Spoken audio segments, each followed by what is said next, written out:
Posiciones encontradas, críticas de uno y otro lado. Muchos que prefieren cambiar de tema ante la pregunta ¿tú vas a votar? Otros nos negamos a darnos por vencidos. Me anoto entre los que piensan que nadie puede quitarme mi derecho ciudadano al sufragio. Que existen factores exógenos que podrían ubicarnos en el malestar de creer desde ya que las condiciones no están dadas. Sí, tal vez, pero será mejor cruzarse de brazos y hacerse el loco ante la posibilidad de poner nuestro granito de arena para contribuir a la participación ciudadana establecida en nuestra Carta Magna. Sé que este programa va a tratar de opiniones y bandos. Yo hoy me atrevo a debatir sobre cuál podría ser la mejor decisión ante unas elecciones inminentes a solo 15 días. Opiniones como esto no es votar y otras como no me pidan que deje de luchar. Una oposición súper dividida que parece habernos dibujado expectativas tal vez no tan deseadas. Al final, es Venezuela quien no se pone de acuerdo en bloque sobre su participación en las elecciones regionales del 21 de noviembre. Un escenario atípico, que aunque suene a romanticismo, se ha presentado tras una serie de acuerdos entre el gobierno y parte de la oposición, que incluye la designación de un nuevo Consejo Nacional Electoral, en donde 3 son afectos declarados del gobierno y 2 de la oposición. ¿Qué es desventaja? Me gustaría que recordaran todas las elecciones pasadas. Soy del grupo que prefiere ver el vaso medio lleno que medio vacío, pero sin dejar de analizar las diferencias, la balanza mal inclinada y la ventaja que algunos candidatos, por encontrarse en este momento con el coroto en la mano, no le han puesto hincapié en seguir viendo qué se hace. Un CNE que ha sido acusado por años de servir solo una parte de esta contienda, pero que hoy se muestra con algunos personajes a los que se le debe dar el beneficio de la duda. Tranquilo, ahora voy contigo. ¿Estás cansado de emocionarte y de mostrarte positivo ante una situación que no parece cambiar? Y ante aspectos básicos de lo que significa el derecho al voto, que se vulnera sin tapujos y hasta sin máscaras. Te invito a convencerme. Invítame tú a convencerme. Hoy, algo de esto, bueno, saldrá. Elecciones en Venezuela. Escenario político, social y moral. La dirección general está a cargo de Tony Bujana, los controles técnicos de Rafael El Chino Rodríguez, musicalización de Jorge Hernández, en la producción de este programa Gaete, Barrios y Asociados, producción para YouTube Claudio Gaete, asistencia en redes Caroline Martos y ante el micrófono Alexandra Gaete, certificado de locución 57944 e impreabogado 186756. Prepárense entonces para disfrutar y experimentar una forma distinta de ver el derecho, donde ustedes son los protagonistas. Bueno, y yo quiero comenzar dándole un abreboca a este tema. Primero comentándoles para los que no saben o los que no les interesa, porque muchas veces es falta de interés por diversas razones y además muy respetadas, creo yo, por todas las situaciones vividas, de muchas personas que no se han dado la tarea de conocer qué pasa con las elecciones, quién se está eligiendo, quién se está postulando, que cuáles son las autoridades que nos van a, de alguna manera, a llevar el proceso electoral. En fin, yo tengo para ustedes algunos tips para que puedan conocer sobre esta situación. Las elecciones regionales en Venezuela se van a celebrar el 21 de noviembre del 2021, de este año. Esto ya es un hecho inminente, puesto que todo está dado para ese momento. En estos comicios se renovarán todos los cargos ejecutivos y legislativos de las 23 entidades federales, ¿okay? De todos los estados que tenemos en Venezuela, se renovarán todos esos cargos ejecutivos, quiere decir gobernadores, alcaldes, concejales, y luego los legislativos, ¿okay? Entonces tenemos toda esta inmensa gama de postulantes para poder elegir en estos comicios el que mejor nos parezca. Hay 23 entidades federales, así como el de 335 municipios del país. 335 municipios del país. Se dice fácil, pero yo creo que ni fácil se dice, cuesta, pero bueno.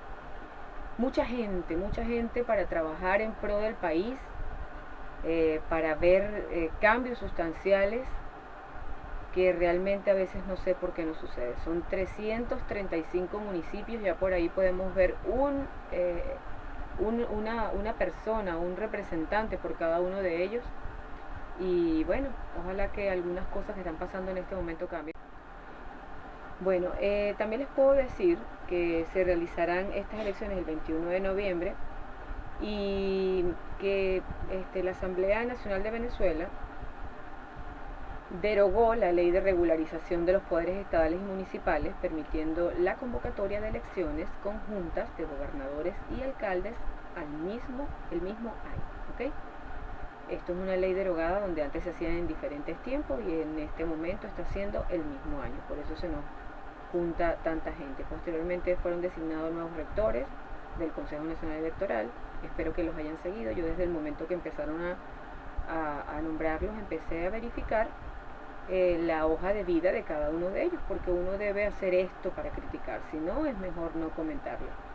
Quedando conformado por una mayoría de miembros de posición oficialista, 3 personas, como lo dije antes, y 2 de oposición. Fueron en este momento declarados como tal, cosa que antes no ocurría, tengo que decirlo como politólogo, lo tengo que decir, antes no ocurría este tipo de poder público del Estado, como es el electoral, no debía bajo ningún concepto presentarse como con una afinidad política. ¿Okay? Podría uno conocer, saber, rumores, comentarios, a veces cuando hablaban se hacía notar algún tipo de afinidad o de empatía con alguno y otro bando, pero en este momento se declara abiertamente, y creo que no debería ser, porque el CNE es el órgano que debe ser imparcial en todo momento para dar inicio a un conteo de comicios y el manejo de lo que va a ser el proceso electoral como tal, de forma imparcial. ¿Okay? Entonces ya existe una parcialidad de 3 y 2, que no puedo estar de acuerdo como profesional. También les puedo comentar que el censo poblacional del INE, que es el Instituto Nacional de Estadísticas, aprobado por la Asamblea, que influye en el rediseño de las circunscripciones electorales, no tomó en cuenta los movimientos migratorios del país en los últimos años. Y esto es bien importante porque tenemos una base de datos de un censo poblacional que fue realizado entre el 2019 y hasta donde se pudo en el 2020, hasta que nos llegó la pandemia, porque además correspondía, ya que el censo poblacional anterior era del 2010-2011, son cada 10 años, y no se ha tomado en cuenta esa población, pero tan numerosa, que fue del éxodo de personas que se fueron del país en estos últimos 2 años, por decir algo, por decir menos, 2 años. Entonces eso es bien importante porque ya esta base de datos no está controlada con este proceso migratorio, y hay cosas en las que se tiene que uno fijar un poquito. También el CNE ratificó que el voto indígena para los comicios sería en segundo grado, lo que significa que, al igual que en las elecciones parlamentarias del 2020, los miembros de las comunidades indígenas no podrán elegir directamente al candidato por el cual ellos quieran o deseen votar, sino que deberán escoger a un delegado a través de asambleas populares, que son quienes emitirán el voto. Ahora voy a hablar como abogado. Creo que esto de alguna manera nos establece una vulneración al artículo 21, que es el de la no discriminación, el de que todos somos iguales. Entonces hicimos una constitución hermosa, porque hay que reconocer las cosas buenas. En 1999 la constituyente que se dio para una nueva constitución en este país fue algo hermoso, y yo se las tengo por aquí para los que pueden ver a través del video que montamos todos los lunes por YouTube. Está nuestra constitución, y para ustedes que también están en Instagram Live, esa constitución de 1999 nos hablaba de un proceso donde todos debíamos centrarnos en la igualdad, y en que todos no merecíamos de ninguna manera ser discriminados, bajo ningún concepto. Y una de esas formas de discriminación era la raza, ¿ok? Que ahí entra lo que es el tema de los indígenas. Entonces creo que ya por aquí esta parte no debería existir de esta manera, pero bueno, son cosas que como crítico, politólogo, abogado puedo estar mencionando de que no estoy de acuerdo, ¿ok? Así es, y estamos de regreso ya con nuestro invitado del día de hoy, además muy especial. Quiero hacerle una entrada a él porque además de unirnos una gran amistad de tantos años, tanto que mejor no decimos porque se van a dar cuenta de nuestras edades, somos los dos politólogos. Tuve la oportunidad de estudiar con él y nutrirme de muchas cosas que ya se le veía en esos tiempos que iba a hacer.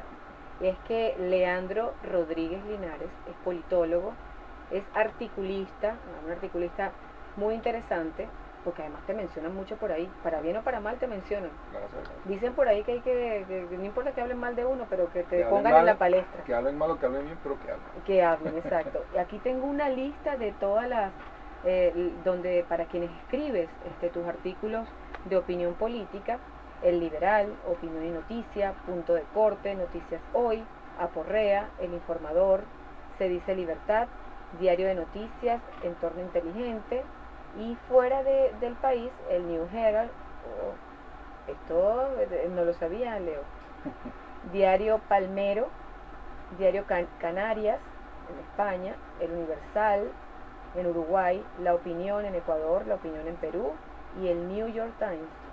Bueno, fíjate. Tenemos aquí a un invitado entonces de lujo por lo que queremos hablar. Antes de comenzar, Leandro, bueno, yo le voy a decir Leo porque no le sé decir Leandro, pero ya saben que es Leandro Rodríguez. Yo quiero que dejemos claro, Leo, una cosa, y es bien importante. Nosotros somos politólogos los dos. Este programa de hoy se refiere más a la politología, aunque por supuesto siempre viene concatenada con el tema del derecho. Pero yo quiero dejar claro el día de hoy para quienes están escuchando que nosotros como politólogos lo que vamos a hacer es poner en una balanza las cosas buenas y malas de parte y parte y cuál es el escenario que estamos viviendo, tanto político, social y moral, como para que se den esas elecciones. Yo sé que tú tienes tu punto de vista bien claro además y que muchas cosas no comparto porque yo soy un poco más rosa en ese sentido, más romántica, creo en muchas cosas que pueden venir mientras tú de repente tienes tus opiniones bien formadas acerca de dónde estamos parados. Entonces quiero dejarle claro a la audiencia que aprovechen y pregunten y comenten, que todos aquellos mensajes que yo pueda mencionar y leer, lo voy a hacer, pero para que sepan que no estamos aquí de alguna manera representando algún bando en particular. Bueno, te doy la bienvenida y dame tu introducción acerca de esto que acabo de decir. Gracias, Alexandra. Mira, sí, es complejo, de verdad, todo lo que está ocurriendo en el país. La gente se pregunta qué es lo que pasa en Venezuela. Yo creo que la pregunta es qué es lo que no pasa en Venezuela. Y eso que no pasa en Venezuela desde hace mucho tiempo es la institucionalidad. Se ha roto en Venezuela, lamentablemente, eso que denominan los especialistas en derecho e institucionalidad, que no es más que el apego a la ley, el apego al Estado de Derecho, el apego en este caso a la democracia. Exacto. Eso se ha roto, ¿no? Entonces, la institucionalidad no solamente referirse a las instituciones como tal, sino a lo que acabo de explicar. Entonces, nosotros apreciamos que en Venezuela todo lo que ocurre precisamente porque las instituciones no cumplen con su derecho constitucional, por decirlo de alguna manera. Entonces, eso ha propiciado, bueno, una serie de eventos, de sucesos, de hechos, que nos han generado esta Venezuela que hoy estamos padeciendo. Y con una multiplicidad de factores y de actores, que no solamente todos son del gobierno, o no necesariamente todos son de la oposición, sino que allí radica lo complejo. Y lo estamos viendo de cara ahorita en este proceso electoral que para muchos resulta ilógico, ¿no? Porque estamos viendo que una oposición, tras casi 4 años de abstenerse, de la noche a la mañana y sin mayores explicaciones, cediendo, mientras que el gobierno, lo que hace es radicalizarse, ¿no? De la noche a la mañana decide participar sorpresivamente incluso. Bueno, yo lo estaba comentando ahorita subiendo para acá con Álvaro, mi esposo, y le comentaba de que las decisiones cuando uno habla de partidos políticos deben ser en unidad. pero también uno debe ser respetuoso de lo que piensa, de lo que decidió la mayoría, ¿no? Entonces, quizás esas cosas han faltado en estos procesos, porque ya sea de cómo se consigue la unidad en cada partido, porque en todos lugares diferentes, si el PSUV llama a elecciones primarias y hay, como lo dije, hay fracturas o hay opiniones encontradas, quedan unos excluidos, a lo mejor es porque no dan la facilidad de que todos opinen, sino que existe como una línea de mando más, sí, más preponderante. De pronto eso viene del tema de que muchos son militares. Pero el caso de la oposición, creo que les faltó eso, o sea, ¿por qué no reunirse y decir, bueno, vamos a participar? La mayoría dijo que sí, vamos a participar. La mayoría dice que no, no participemos. Pero si le dejan espacios como que no participo, tú hablaste de una palabra ilógico, la gente piensa que es ilógico, ¿por qué esas personas tildan de fuera de lógica o de falta de lógica el participar en las elecciones? Sí. Si es un derecho constitucional además. Claro, sí, bueno, comenzando por ahí, pensando que en Venezuela, te repito, hay una ruptura de hilo constitucional. Ciertamente las elecciones que han suscitado desde 2017 rezan en la Constitución, pero en la Constitución señala que tienen que ser procesos independientes, procesos transparentes, procesos eficientes, y ninguno de ellos lo es. Por tanto, o hay Constitución o no hay Constitución. ¿Y qué piensas de este nuevo escenario que se nos está abriendo con un CNE donde se ha, me imagino que lo hace con toda la intención de mostrarse que es diverso? Mira, no lo es, porque la figura de dos personas impuestas, porque tampoco fue un consenso opositor, sino que solamente una parte de ellas, que tengo entendido que el que lideró ese proceso de negociaciones fue Leopoldo López, perdón, Enrique Capriles, a espaldas de lo que era la unidad en ese momento, encabezada, como todos sabemos, por Guaidó. Ahora, pero fíjate tú, entonces el CNE, no debemos olvidar que tiene aproximadamente casi lo que va de chavismo, desde el 2004, cuando se hizo el referéndum revocatorio, el primer referéndum revocatorio, que Chávez acepta una vez que Jorge Rodríguez es electo presidente del CNE, ¿no? Ya sabemos todos a quién pertenece, a qué línea pertenece Jorge Rodríguez.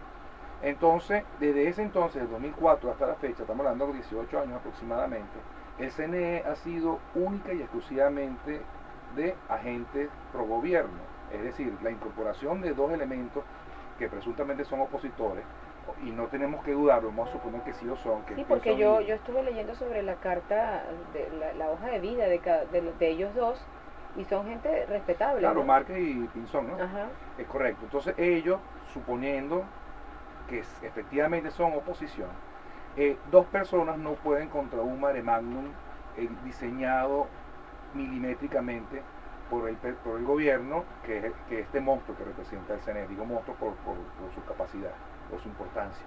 Entonces dos personas no pueden contra todo ese leviatán que se ha convertido el CNE para Venezuela. Entonces el CNE sigue siendo, lastimosamente, bajo mi opinión muy personal, igual que las demás instituciones, como lo estábamos señalando anteriormente, un ente que tiene mucha y evidente inclinaciones políticas, partidistas, que no lo deben tener. Sí, eso fue lo que comenté hace un rato, de que se hacían ver, se declaraban de una parte o de la otra, y eso es lo que estuvo malo, porque todos sabemos que siempre vamos a tener de alguna manera una afinidad con algún otro bando, claro. Solo que declararlos un poco más, se lo digo en la cara. Claro, porque fíjate tú que por lo menos los países europeos, los nórdicos, ellos cuando se trata de por lo menos de escoger magistrados al Tribunal Supremo de Justicia, la imparcialidad es lo que priva, por supuesto, la capacidad también, en los niveles de preparación, experiencia, etc.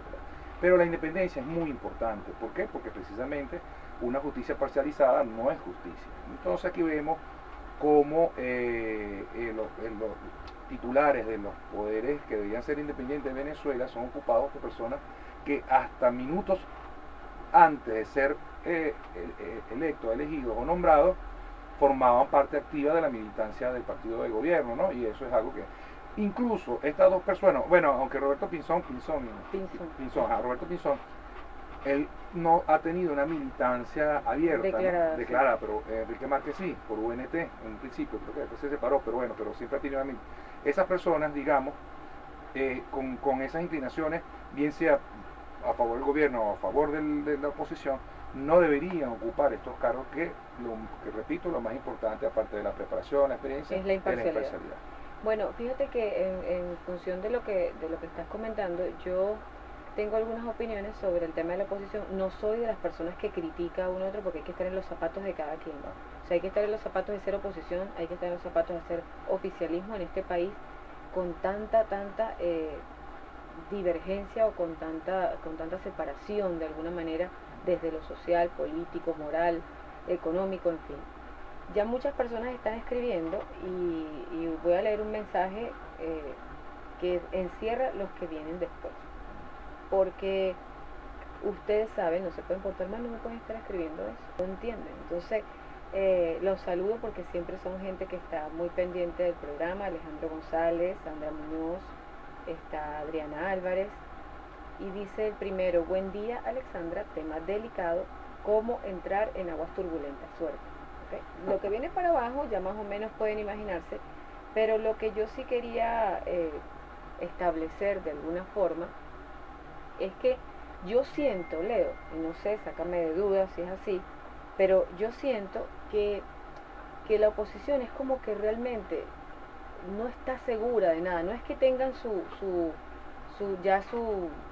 opinión perfecta, clara, bien formada, sólida, sino que si vemos gente como líder de la oposición, el caso de Guaidó, que ni siquiera se ha pronunciado diciendo estoy a favor, estoy en contra, sí. Entonces, ¿cómo quieren que las demás personas comunes de a pie, como cualquier ciudadano que esté a favor de esta situación, tenga una opinión sólida al respecto? Muy difícil, porque es que no, orgánicamente la posición del partido están demasiado divididos. Por eso, y no hay una oposición, ese es el gran problema, hay varias oposiciones, ¿no? La que le da mayor relevancia al país es, digamos, la de Guaidó, porque es la que tiene reconocimiento de más de 60 países de la comunidad internacional democrática, ¿no? Por eso es el que tiene mayor relevancia. Hay otras oposiciones, por ejemplo, la llamado, un término que no lo pongo yo, es un término que se utiliza, que es lo de los alacranes, ¿no? Sí, que se crea mucha suspicacia, porque acuérdate que el Tribunal Supremo de Justicia, siendo de la tendencia que sabemos, designa a estas personas que presuntamente son opositores. Primero le da la directiva de los partidos políticos opositores de mayor relevancia, exacto, y posteriormente le entrega la dirección de la Asamblea Nacional, el último periodo, ¿no? Entonces ahí y con la condición, con la venia de que participasen en los procesos electorales que se llevaron a cabo recientemente. Entonces ahí podemos ver claramente que hay una conchupancia, es una manera de ver las cosas. Tenemos la otra oposición que se acaba de generar, que es la Alianza Democrática, que también incluye a los alacranes. Repito, utilizo este término porque es el que se utiliza coloquialmente y para que gráficamente... No era así que Leandro Rodríguez dijo aquí, los llamó alacranes. Y gráficamente para que nos podamos ubicar mejor. Entonces, bueno, también está ahora el llamado G4, que era el que englobaba a la oposición de Guaidó, que decidieron también participar sorpresivamente. Hablamos de la de... Sorpresivamente, esa claro, es la palabra. Y sorpresivo porque no te explican el por qué, ¿no? Porque las condiciones, o sea, las últimas... Es que yo creo que no las saben.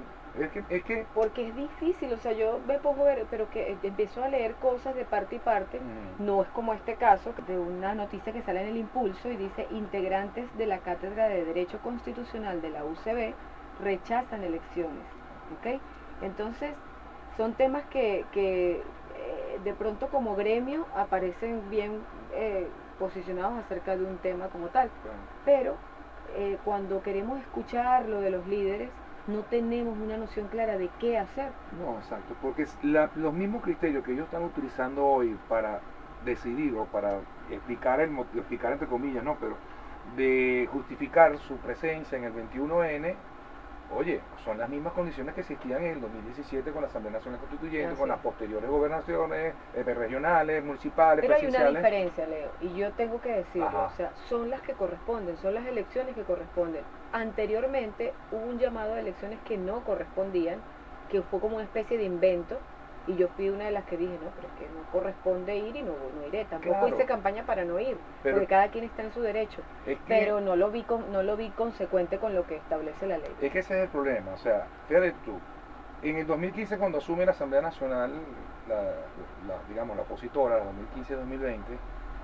2015-2020, posterior a ella vino un intento de referéndum revocatorio Ujú. al presidente Maduro. ¿Qué ocurre? ¿Qué ocurrió? Se pusieron todas las trabas habidas y por haber, se volvieron a aplicar procesos que el CNE tenía años que no aplicaba, como la legitimación del partido, o sea, todas técnicas dilatorias para que el referéndum revocatorio, si se realizase en el 2017, a falta de 2 años para culminar el periodo presidencial. El referéndum revocatorio no cambiaba régimen, sino simplemente cambiaba de presidente. Pero a final de cuentas se evitó de la manera más vulgar posible, jurídicamente hablando, porque la excusa que se dio es que había, o sea, se requerían 200.000 firmas a nivel nacional, pero había supuestamente la asistencia de muchas firmas falsas. Entonces, bajo ese argumento, se decidió echar para atrás el revocatorio. Ahora, lo grave de todo esto es que tú creas un precedente y haces inaplicables los procesos revocatorios de ahora en adelante, porque si yo soy alcalde y sé que me van a revocar, lo que hago es a mis partidarios decirles que firmen chimbamente, con nombre falso, firma falsa, de manera de yo aludir que ese proceso es viciado, entonces no se puede hacer, no se puede realizar. Y es que nadie pone en duda todo eso que está ocurriendo. Nadie lo pone en duda en el sentido de que hay muchas sí, cosas que no deberían pasar, que están sucediendo y que todos podemos evidenciar. Pero yo pregunto, ante una situación así, ¿qué es lo que uno debe hacer? No participar. O sea, si igualito van a irse las elecciones, van a darse como tal, y va a haber un ganador y va a haber un perdedor. Entonces, claro, pero es que fíjate, ¿qué pasa ahí? O sea, prefiero decir, bueno, yo no, porque yo no voy a intervenir, pero no voy a dar la pelea, no voy a dar la batalla. Pero es que fíjate tú, o sea, votar o no votar en Venezuela es exactamente lo mismo, no hay diferencia. No olvidemos que desde el 2007 empezó la crisis del voto. ¿A qué me refiero? Es decir, cuando Chávez pierde el intento de reforma constitucional, a las pocas semanas la aplica a través de leyes habilitantes, ¿no? Se burla la decisión soberana, ¿no? La decisión de los ciudadanos, de los votantes. En 2008 empiezan a perder alcaldías y gobernaciones muy importantes, incluyendo la metropolitana. Entonces, en la Asamblea Nacional, de ese momento rojita, realiza una serie de leyes de transferencias de capacidades, competencias y facultades, recursos, etcétera, de la alcaldía y las gobernaciones a estas estructuras del poder popular. Es decir, deja descalza a las alcaldías y gobernaciones, pero principalmente las que pierde el gobierno, ¿no? En 2010, a sabiendas que el gobierno ya en ese momento era minoría, realizan una reingeniería electoral antidemocrática, haciendo un reacomodo de las infraestructuras, perdón, de las circunscripciones electorales, y en la Asamblea Nacional la pierde el chavismo en voto, pero la gana obteniendo mayores diputados a pesar de que sacó menos votos que la oposición, ¿no? Entonces, cuando nosotros empezamos a ver, y bueno, igual, cada alcaldía, cada gobernación que pierde el gobierno, no olvidemos que una vez inmediatamente le quitan recursos, le quitan competencias y no fueron reconocidos. Le crean un poder paralelo que es el protectorado, pero también las redes y las ODI y todas estas estructuras militares. Y también, y bueno, y el ejemplo más claro es lo que ocurrió ahorita con la Asamblea Nacional 2015, que incluso cuando la pierden abrumadoramente, antes de ser electa, perdón, antes de ser constituida, le quitan 3 diputados. Posteriormente, cuando se instala, le anulan absolutamente todos los actos y al final le incautan, le implementan un desacato que no existe en el sistema público. Pero yo te voy a dejar una pregunta que tú me vas a contestar con una respuesta corta. Nos vamos a una publicidad y a un corte musical para que nos quedemos analizando, tanto los oyentes como nosotros. ¿A quién beneficiaría la abstención electoral en los comicios de noviembre en Venezuela? ¿Respondo uno? Entonces, a eso voy. Si el voto no importa, el voto debe tener 3 cualidades fundamentales para que sea voto, que es el poder de premio, el poder de castigo y el poder de generar cambio. Si el voto no tiene ninguno de esos 3 elementos, ¿qué ganas tú votando? O sea, y es lo que trato de demostrar, o sea, repito esto empíricamente, esto no son inventos míos, basta meterse en googlear todo lo que he dicho y lo vas a encontrar. Si el voto en Venezuela es inservible, ¿de qué vale votar? Es lo mismo, o sea, se ha demostrado desde el 2007 en adelante que ganar o perder, o mejor dicho, que tras cada proceso electoral el chavismo siempre gana aún perdiendo. O sea, ¿de qué vale votar? Me parece que hay poca motivación. Sí, no, pero eso lo podemos seguir desarrollando ahorita. Yo voy a defender mi punto de vista porque yo sí tengo ese llamado al voto para la gente, porque realmente no podemos dejar que los demás decidan por nosotros. No, obviamente. Y creo que de alguna manera estamos dando por ganador al contrario de lo que pensamos, sencillamente por no hacer nada, aunque digas que de pronto sería igual o es la misma. Que desarrolla la idea. Exacto, bueno, bueno, teníamos como medio un debate aquí que se había formado sobre la necesidad del voto. Te decía yo que por mi parte que tengo mis opiniones al respecto y que no soy de las personas que se da por vencida. Tú dices que es igual ir o no ir, y yo pienso que es mi derecho y que nadie me lo puede quitar. Entonces yo te preguntaba a quién beneficiaría la abstención electoral en los comicios de noviembre en Venezuela. Tú me dijiste claramente de que era igual votar o no votar, porque al final siempre iba a haber una respuesta conocida por muchos. Pero si yo te preguntara de otra manera, ¿tú crees que este 28 de octubre, cuando empezó la campaña formalmente, las campañas electorales, las campañas políticas, para ver quiénes, para conocer a los candidatos y de su propuesta, muchísimos se armaron en algunos sitios ya que tú ves por todos lados, en Nueva Segovia está full de ¿cómo se llama eso? Ya ni me acuerdo. No, las casas de las casas del partido, las sedes de estos partidos y de estos candidatos, donde se promueve como una postulación para estas elecciones del 21 de noviembre.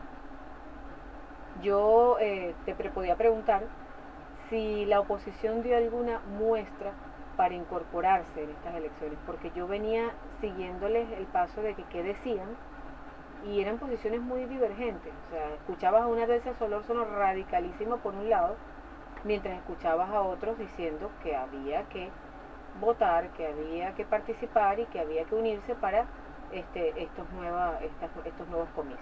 Sí, mira, hay algo turbio, porque en los procesos electorales anteriores prácticamente había un filtro institucional o desinstitucionalizado que prácticamente evitaba la inscripción de partidos y de candidatos, digamos, por llamarlo de una manera, realmente opositores, ¿no? Incluso los que tienen la venia del electorado venezolano fueron inhabilitados, etc. Okay. Exiliados, autoexiliados, etc. Ahora para este 21 ocurre exactamente lo contrario. Claro, no representa una oposición orgánica real en cuanto no hubo primaria. Okay. Y en cuanto y que tenían el derecho y que además nadie se los impidió. Exacto, sencillamente no lo hicieron. No quisieron, no es porque el CNE se lo prohibió, simplemente no quisieron. Nos quedaron mal ahí. Exacto. Y lo otro es que las principales figuras opositoras todavía están inhabilitadas. Entonces, sumamos esto a la gran proliferación de candidatos opositores. Se habla que hay por lo menos 6 o 7 candidatas por cada candidato del PSUV, el chavismo. Entonces tú dices, bueno, pero ¿qué pasa? ¿Entiendes? Entonces, ahora, lo que yo presumo, y es una opinión muy personal, es que las características que presentan estas campañas de multitudinaria en cuanto a candidatos opositores y campañas con vastos recursos. O sea, tú ves que hay pendones, que hay propaganda por todos los medios de comunicación, por redes sociales. Oye, de cualquier candidato que incluso confunden las personas. Entonces, exacto, es que eso quería llegar. Claro, que esa es parte de... Confunden. Claro. Y que uno, o sea, los más mal pensados, porque lo he escuchado a mi alrededor, pueden llegar a pensar que están puestos por los demás para hacer masa, porque es que salen con unas cosas que uno dice no entiende. Es que por eso te digo, entonces mira, si tú realizas una introspección y analizas, y entonces tú llegas a una conclusión que pareciera que hay un financista, entre comillas, que le dice, yo les doy todos los recursos, todo lo que ustedes quieran para la campaña, incluso más, pero la condición es que vayan separados. Y la estrategia detrás de esto es que... Oye, pero entonces te voy a decir algo, si eso puede ocurrir y eso puede tener una relevancia o pueden tener éxito una propuesta como esa, entonces no están preparados para gobernar. No, claro, porque son personas entonces que si caen en una situación de esa, entonces hay que darle las gracias a Dios que entonces no están parados ahí, porque van a hacer exactamente lo mismo de lo que la gente de oposición reclama. Es que por eso te digo, o sea, es que y esta cantidad, esta proliferación de candidatos opositores como Greenlee, busca una estrategia, y para mí es que el financista prevé, o sea, en caso de que prevea, que haya una participación, una alta participación. Entonces, bueno, la división del voto, la disgregación del voto opositor va a asegurarle por lo menos los triunfos más importantes, los triunfos que quiere. Entonces, hay toda una maraña, o sea, no hay nada, yo siempre he dicho que Venezuela atraviesa desde hace mucho tiempo ya su oscurantismo, o sea, nada está claro, aquí lo único que está claro Leo, es que hay gente que ha salido de otros espacios que tú nunca te pudiste imaginar que tenían vena política. O sea, nunca los viste ni siquiera, claro. has tratado con ellos y nunca viste ni siquiera escuchar mencionar de parte de esa persona, escucha, a mí me interesa esta parte política, o entonces como que todo pareció a partir del 28 de octubre para acá, bueno, desde antes que comenzaron de manera informal, y ya va, o sea, ¿qué pasó aquí? No, ¿En dónde se vio de repente una necesidad de ayudar a la comunidad? Y lo grave, Alexandra, es que tú te pones a analizar el discurso de la oposición participante, entonces tú ves que se parece mucho al discurso del gobierno, es decir, atacan las sanciones, más no atacan las causas que generan las sanciones, ¿no? Atacan la división, entre ellos mismos se ataca la división de la oposición y no ataca a quien desde hace tanto tiempo están perjudicando al país. Que ya deberían irse para su casa y jubilarse. Claro, entonces tú ves todo esto, que hay una prefabricación descarada, ¿no? Entonces por eso yo te digo, o sea, no hay, en estos momentos todavía no hay condiciones para ejercer el voto, es mi opinión muy personal, y lo sostengo, pues, o sea, en estas condiciones que están peores que en 2015 cuando se ganó la Asamblea Nacional, o sea, habían condiciones mínimas que todavía se podían ganar espacio, aunque después no se pudieran ejercer. Leandro, lo que pasa es que yo pienso que no toda la culpa puede ser echada al tema de quién controla todo esto, porque de alguna manera lo hemos dejado que controle. Absolutamente. Porque fíjate el caso ahorita de la oposición, o sea, eso que están saliendo esa gente de unos partidos nuevos, de gente que tú nunca habías escuchado. Y esa es otra. Una cantidad de partidos nuevos que tú y yo como politólogos sabemos lo que se requiere para ser un partido político, o sea, ¿qué pasó ahí? ¿A ti te llegó alguna planilla firmando para querer apoyar a algún partido? Es que partido? ni siquiera toldo, ni siquiera nada. Entonces, ¿cómo nacen esos nuevos partidos políticos en función de una oposición, una pseudo oposición? No sé de dónde salieron. O sea, por eso, ¿no? Y es complicado porque fíjate tú que el artículo 193 y 294 de la Constitución señala que el ente electoral, el órgano electoral tiene que ser dirigente, tiene que ser eficiente. Entonces tú ves cuando truncaron el proceso revocatorio en 2016, pusieron todas las trabas a vida y por haber, incluso algunas absurdas. Ahora, en este momento, cuando tú quieres aparentar o fingir un proceso electoral democrático, amplio, abierto, generas, o sea, flexibilizas los controles que antes los tenías muy cuesta arriba, muy arriba, y se genera este tipo de partidos políticos, líderes entre comillas, que nadie había escuchado. Es que fíjate que hace un tiempo, en el tiempo cuando se formó, por ejemplo, Primera Justicia, o no, ni siquiera Primera Justicia, el que lideró Leopoldo López a través de Voluntad Popular, empezó como un movimiento más que un partido político, porque para poder constituirse en partido político, para eso te lleva un tema. Entonces, ¿qué está pasando aquí con unos partidos políticos nuevos que tú en ningún momento viste de dónde salieron? Y tú ves tarjetones, nombres muy similares, colores de la tarjeta también muy similares. Que te hacen confundir. Claro, pero a los partidos de la oposición. Exacto, es ellos. El PSUV está muy claro, el rojito, los de Chávez, arriba a la izquierda. Lo que te iba a decir, el PSUV decidió hace un tiempo ponerse en un único partido político que en el momento, lo dijimos muchos politólogos, era contrario a lo que hablaba la Constitución como pluralismo político, diversidad de partidos políticos, que eso se traduce en democracia en este país. Sin embargo, ellos lo hicieron bien en el sentido de que se unieron, dentro de ellos podrán estar fraccionados, fragmentados, resquebrajados, lo que tú quieras, pero los trapos sucios se lavan en casa. No, y fíjate en cambio, el otro lado no. Es una cosa que tú no sabes, o sea, ya ves exacto. O sea, la misma oposición, o sea, lo que está ocurriendo en el país, o sea, todo el mundo, que el chavismo tiene parte de responsabilidad, vamos a estar claros, eso es evidente. Pero también la oposición orgánica, que hoy en este momento está desorganizada, ¿no? Que hay varias oposiciones, hay varios liderazgos, etcétera. Y también los ciudadanos, porque parte de estos problemas es la tolerancia de venezolanos a aceptar este tipo de cosas, que poco a poco nos ha arrastrado a esta Venezuela de sobrevivencia, ¿no? Entonces, estamos en estos momentos atendiendo también a tus inquietudes, o sea, el problema del voto. O sea, porque el voto para Venezuela ya es un problema, porque internacionalmente, y eso es una de las realidades que tenemos que afrontar, internacionalmente no perciben el voto como nosotros lo percibimos en Así Venezuela es, o como es realmente en Venezuela. Entonces, ¿qué dice la Unión Europea? No, los problemas de Venezuela se realizan votando. Oye, antes de abstenernos duramos votando 17 años, 18 años, y repito, los resultados siempre fueron los mismos independientemente gane o pierda la oposición, gane o pierda el gobierno. O sea, porque lo electoral, yo creo, Alexandra, que el problema de Venezuela actualmente es que no se ha aceptado el fracaso del voto, no se ha aceptado que lo electoral ya está agotado. Ya votar o no votar es lo mismo. La abstenerse, ya la abstención dio su fruto, o sea, delegitimó el gobierno, ilegitimó el gobierno, lo hizo Centro de Acciones Internacionales, etcétera. Entonces, pero ya de ahí no va a pasar, ¿entiendes? Entonces necesitamos superar lo electoral, abrir otros estadios, hay que apoyarse en la comunidad internacional, y esto lo digo, mira, sin ningún empacho, porque el gobierno es el primero que se apoya en sus aliados internacionales.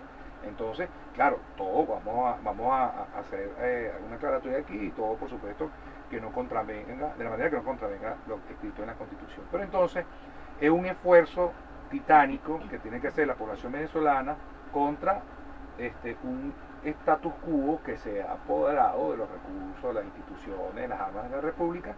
Entonces necesitamos acciones que vayan más allá de lo electoral. Y se necesita depurar el tema de la oposición, porque es una palabra muy amplia. Totalmente. Cuando tú dices quién es oposición, tú puedes ser oposición, yo puedo ser oposición, cualquiera, pero eso no indica que estamos a favor o algo de alguna de esas corrientes que se han manifestado, que en muchos casos no tienen nada que ver con lo que uno piensa como opositor. Exacto, porque es que mira, un líder opositor no puede ser yo, Leandro Rodríguez, me paro en una esquina, agarro 4 o 5 firmas, creo un partido político y ya yo soy opositor. No, porque la oposición políticamente se gana y se ejerce, ¿no? Así es. Porque no es al revés, no se ejerce y se gana. Exacto. Entonces tenemos que encontrar la manera de que nosotros, los ciudadanos, los venezolanos, logremos entender primero lo que es un funcionario público. Un funcionario público no puede ser un comandante, un líder eterno, supremo, no. Los gobernantes son simplemente funcionarios públicos obligados a rendir frutos positivos. Y no lo estamos inventando aquí. No. Parece desde la Constitución a claro. Todo lo que es democracia a nivel mundial. Si se sigue manejando el término de gobernante de una deidad, entonces, bueno, vamos a seguir manteniendo el país que tenemos. Tal cual. Y en la oposición es lo mismo, o sea, la oposición no puede llamarse... ¿Qué ha hecho la oposición cada vez que hay problemas o que estallan las crisis políticas en el país? Se sienta, calma las protestas y pacta en diálogo, pacta elecciones, y bueno, y de dónde salen todas las denuncias que se dan, que si acuerdos aquí, acuerdos allá, posiciones aquí, posiciones allá, etcétera. O sea, la oposición lo que ha hecho en este caso, desde que comenzó toda esta crisis política o democrática en Venezuela desde 2000, es apoderarse de las luchas ciudadanas para poder negociar con el gobierno. Exacto. Eso es lo que ha hecho la oposición venezolana. Entonces, oye, y que no está mal, porque eso lo establecen de manera internacional, tratados, convenios, lo que sea. Lo que pasa es que no lo han hecho de la mejor manera. Claro, porque no, para que se den negociaciones deben haber condiciones. Claro, pero el asunto es que las condiciones, los pactados, los tratados, debe abordar las realidades, tratar de solucionar las problemáticas venezolanas, no otra cosa, nacionales. Y no la solución para ellos. Y no la solución personal. De que, como escuchamos en estos días, un audio muy triste y lamentable de que tenían que ganar espacio para que les dieran unos puestos y unos cargos en el gobierno, o lo que es el sistema de gobierno del país. Por aquí escribe, muy a propósito de lo que estabas hablando, y lo estábamos hablando nosotros en off, hay de las cosas que se dicen en off. Bueno, voy a leer un mensaje y me voy a corte comercial. Se ríe, Chino se ríe porque me hace corte, pero es del que vamos a comercial, no se preocupe. Dice, no quería votar, ¿para qué? Pero ahora, luego de que se inició el proceso de investigación por el fiscal de la Corte Penal Internacional, creo que debo ir a votar. En algún momento se demostrarán trampas, repetidas violaciones a la democracia. En democracia, el voto es la herramienta apropiada. En otros sistemas totalitarios no es suficiente. Se debe reforzar con otros mecanismos para luchar por el cumplimiento de la ley y de la Constitución. Yo me quedo con este mensaje tan motivador a esta hora de la mañana de Alejandro González, porque creo que de alguna manera se pueden empezar a dar cosas o cambios en esta situación. No me vayas a responder ahorita porque me están diciendo que tengo que cortar.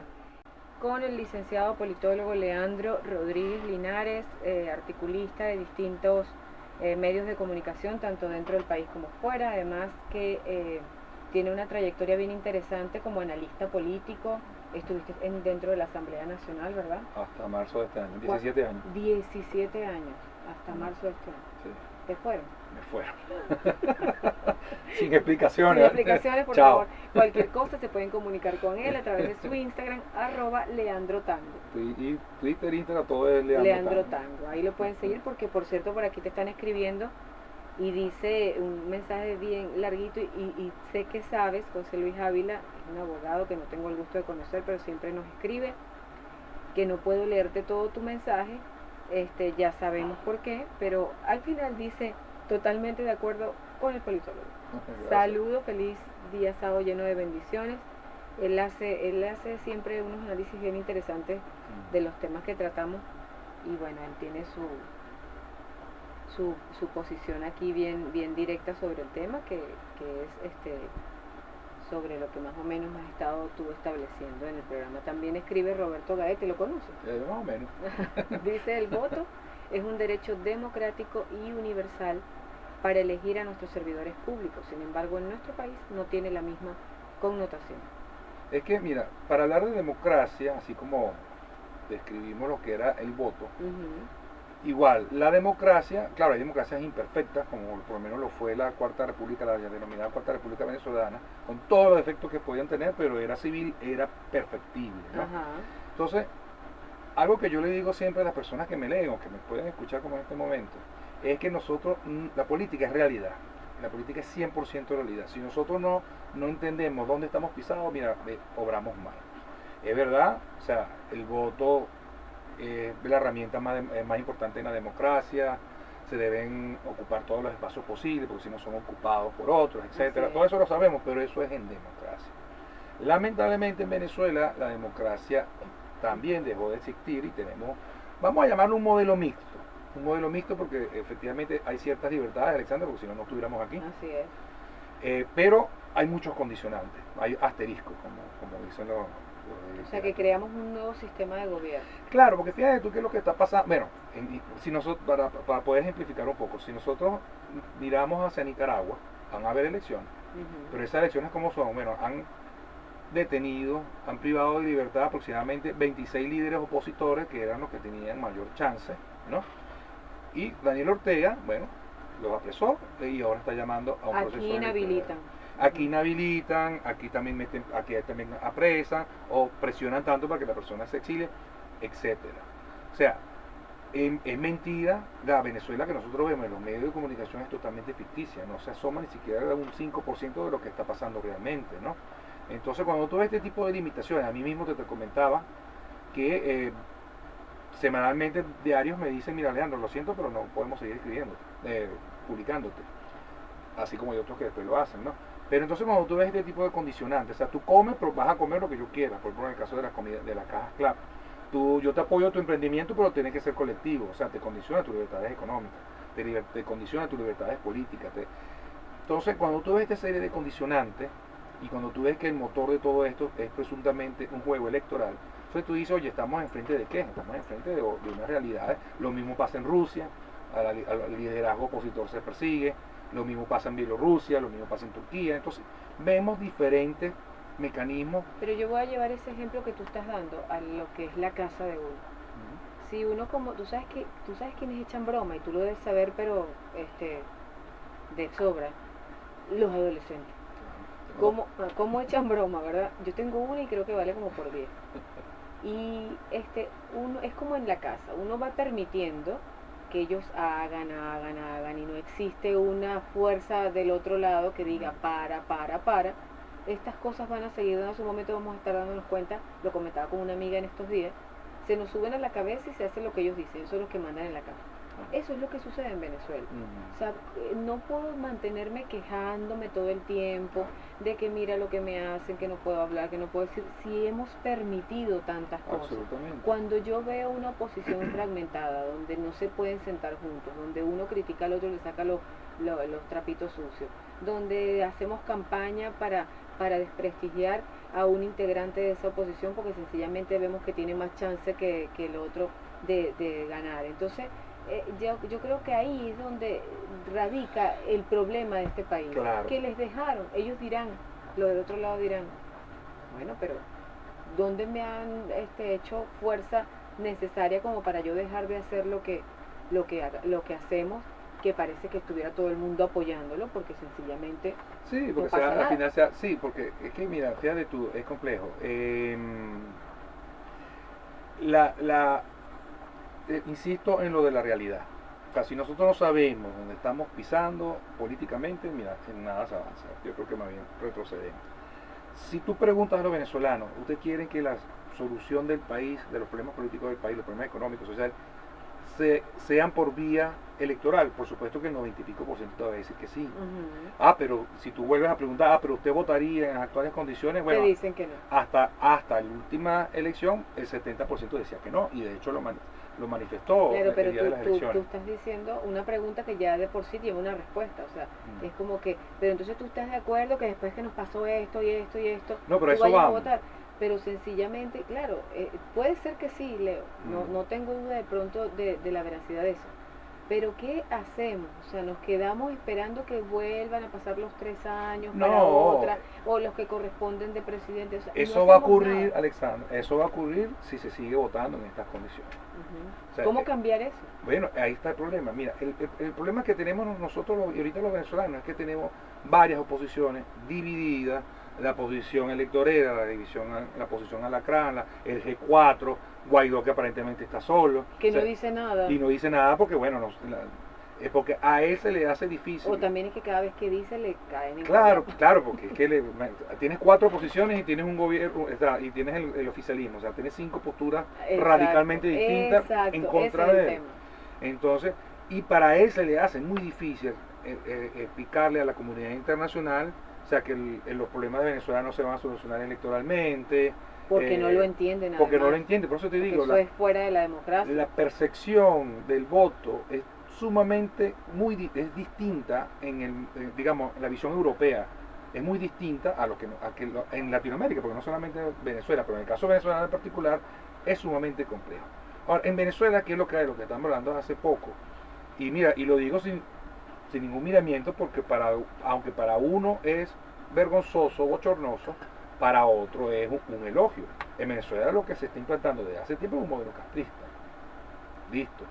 O sea, en Cuba se vota, pero no se elige, no se decide. O sea, porque todo ese poder popular que llaman ellos allá y que casualmente se llama aquí, hace que las elecciones, los candidatos, vengan de una misma línea. O sea, de la línea del Partido Comunista Cubano allá, aquí en el Partido Socialista Unido de Venezuela.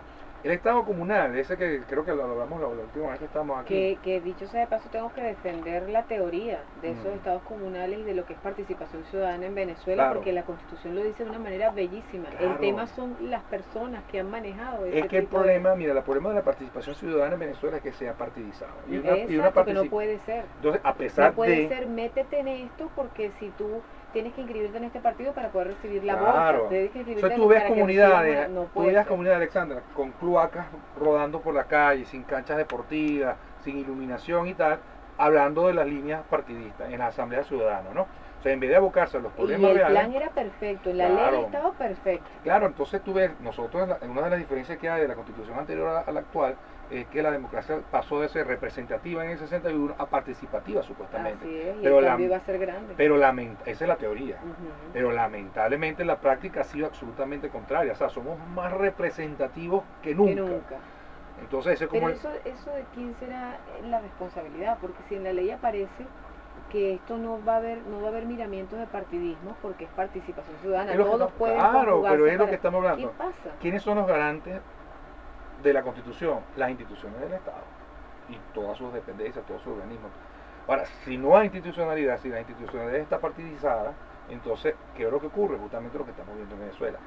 La participación ciudadana, protagónica y participativa, que subyace transversalmente en toda la Constitución del 99, o sea, vemos que en la práctica no es más que la partidización de la sociedad venezolana.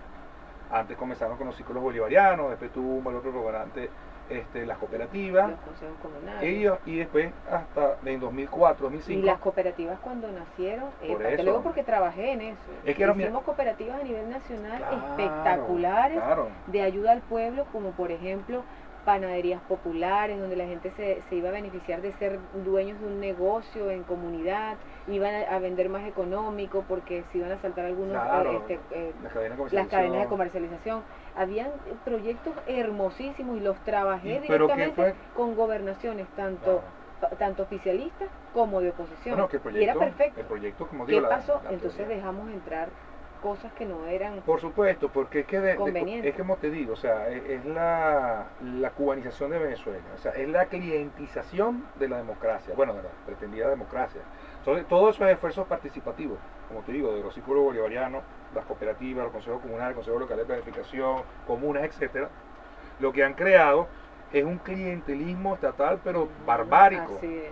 Entonces, yo te doy los recursos, pero yo te apoyo en esto, pero tienes que hacer esto. Claro, entonces tú entras a un consejo comunal, entonces lo que tú ves es una foto de Chávez, una foto del PSUV, una bandera del PSUV, cuando debería haber es la foto de la comunidad, los niños toda la nomenclatura de la comunidad. Claro. Pero, entonces ya se empezó a partir, y fue tan así que bueno, yo trabajé, como te digo, 17 años en la Comisión de la Asamblea Nacional, que justamente redactó todas esas leyes del Poder Popular. Incluso tuve conocí a Hugo Chávez bastante, a toda esa camada de líderes que hoy están en la cabeza del PSUV a nivel nacional, incluso regional. Pero bueno, entonces vemos cómo la participación ciudadana protagónica y participativa, mejor dicho, de la participación ciudadana representativa. Pasamos en teoría a la participación ciudadana protagónica y participativa, pero en la práctica se degeneró en un clientelismo estatal que incluso, como te iba a comentar, a los partidos, a las zonas, digamos, de clase media alta que querían registrar su consejo comunal, no lo dejaban. No lo dejaban porque sencillamente no respondían. No estabas dentro de ese partido. Entonces, ese es parte ahí fue donde comenzó el problema, pero el problema lo hicieron las personas. Claro. Las personas y esas instituciones, porque la ley es hermosa. Y ojalá algún día se pueda llevar a cabo como dice, porque de verdad que esa constitución yo no tengo nada que decir en contra de ella, es bellísima, y eso que me gradué como politólogo y tú también con la constitución del 61. Claro, la constitución del 91 en la parte social es muy bonita, en la parte económica también, o sea, yo sí le haría bastantes cambios en la parte política. Sí, bueno, Leandro, te voy a dejar 2 minutos, 3 minutos, vamos a ponerle 3 minutos para terminar con lo último de la publicidad del directorio, y quiero que en estos 3 minutos utilices para darnos a las personas algunos tips, algunas recomendaciones o sugerencias sobre lo que estamos viendo en el escenario político, social y moral de este país, además de económico, para que se den estas elecciones. Sí, mira, yo siempre, cuando me preguntan este tipo de compromisos... Relájate, respira. Sí. Mira, la realidad, la política es realidad. La política no es lo que yo quiero, no es lo que los demás quieren, la política es lo que se presenta, la política es lo que vivimos, lo que acontece, los hechos, los sucesos. Entonces, en virtud de todo lo que se ha dicho aquí, lo que faltaría mucho más, faltarían 10 programas más de esto. Así es. Bueno, que cada quien saque sus conclusiones, ¿no? Lo importante es saber, entender que a mi parecer, que tenemos que tener claro las responsabilidades que tiene el gobierno, la responsabilidad que tenemos nosotros como ciudadanos principalmente, y la responsabilidad que tendría la oposición política del país. Valga la pena resaltar que una oposición real no sigue la agenda del gobierno. Exacto. La oposición real tendría que imponer la agenda, así es. Más aún cuando sabemos todos los vicios de ilegalidad y legitimidad que hoy día están en el ambiente. Pero entonces, eso que tú dijiste hace rato, a veces el status quo de muchos que prefieren quedarse así porque así les ha convenido. Por supuesto, porque mira, tan grave como un problema sostenido, como un gobierno sostenido en el tiempo, es una oposición sostenida también en el tiempo, indefinida. Pues. Así es. Porque se crean los mismos vicios.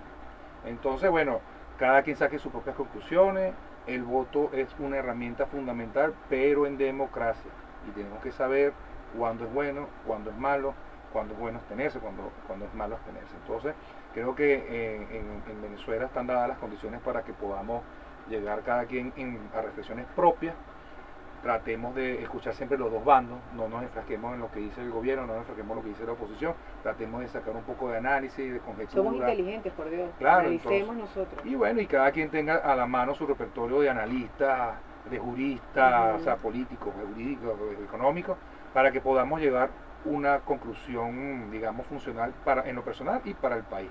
Pero eso, o sea, ni el gobierno ni la oposición tienen la verdad en su mano. Así es, gracias Leandro por esas palabras, además que les voy a dar sus redes sociales, @Leandro Tango en Instagram, Twitter y el correo también. El correo electrónico, Gmail. Leandro Tango, el correo es @gmail.com, pueden escribirle, van a estar fascinados como él escribe muy seguido, todas las semanas tiene 2 artículos semanales. 2 artículos semanales sobre este tema y muchísimos más con relación a nuestra vida aquí en este país.